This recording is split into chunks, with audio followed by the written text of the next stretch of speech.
Most people understand that in order to make progress, you have to do things which aren't necessarily going to make you the most popular boy on the block.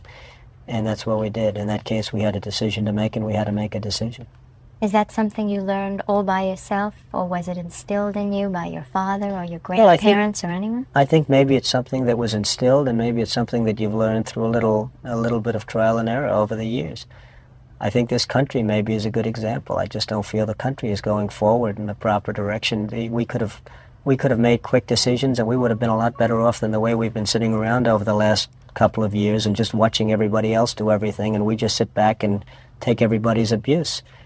It's a very sad situation that somebody isn't there making the decisions and pushing the right and proper, I don't want to use the word buttons, frankly, but pushing the right levers so that we can go out and do things as we're supposed to be doing them.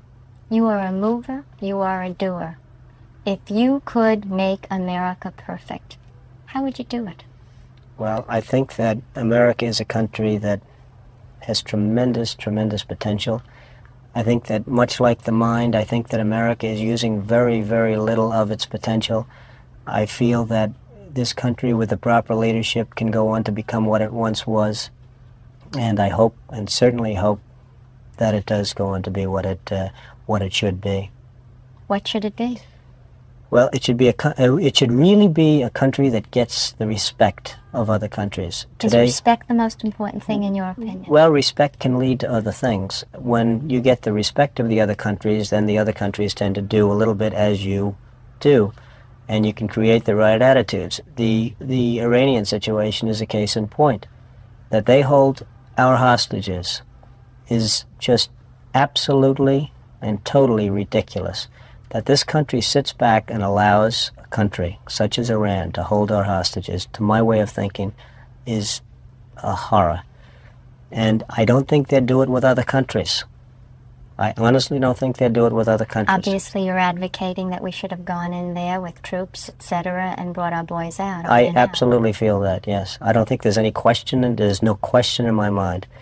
I think right now would be an oil-rich nation, and I believe that we should have done it, and I'm very disappointed that we didn't do it, and I don't think anybody would have held us in abeyance. I don't think anybody would have been angry with us, and we had every right to do it at the time. I think we've lost the opportunity. Donald, would you have wanted to be one of those men to have gone to Iran, and have taken those fellows out? No, I wouldn't have wanted to be, but I would have done it. Would you? Absolutely. If I were the age, if I were in the military. There were a lot of those fellas who went for that aborted coup, who were 34 years old and older. They were your age. That's right. If you were called upon, would you? I know it's easy to say, yes, of course I would go. But if the phone rang right now and someone from the Selective Service had said, Donald, we're taking every young man 34 years of age, we're sending him to war, would you go to war? No, I don't see a war. You see, the war this is not a Vietnam situation, fortunately. The war, in fact, with Iraq... There is a war waging here right now. Oh, yes, there is a war, and it's a war where nobody has any tanks, has any guns. It's a war where everyone's standing around. That would have been the easiest victory we would have ever won, in my opinion. When I look at television, I see men being shot up, legs being blown off. You're talking about two non-existent armies. I mean, Iran has an army composed of American equipment without parts and without anything else, and Iraq has a very weak army, and they're just really fighting each other. I mean, it's almost hand-to-hand combat. If you see now, they've run out. It's a sad situation, Rona, but it's a situation which ultimately is going to get much worse. That little sparkle of war, that little sparkle is going to lead, in my opinion, to a much, much greater conflict, and I think that's very unfortunate. And I think a lot of it has to do with this country and the fact that this country is not more involved in terms of setting policy in that area.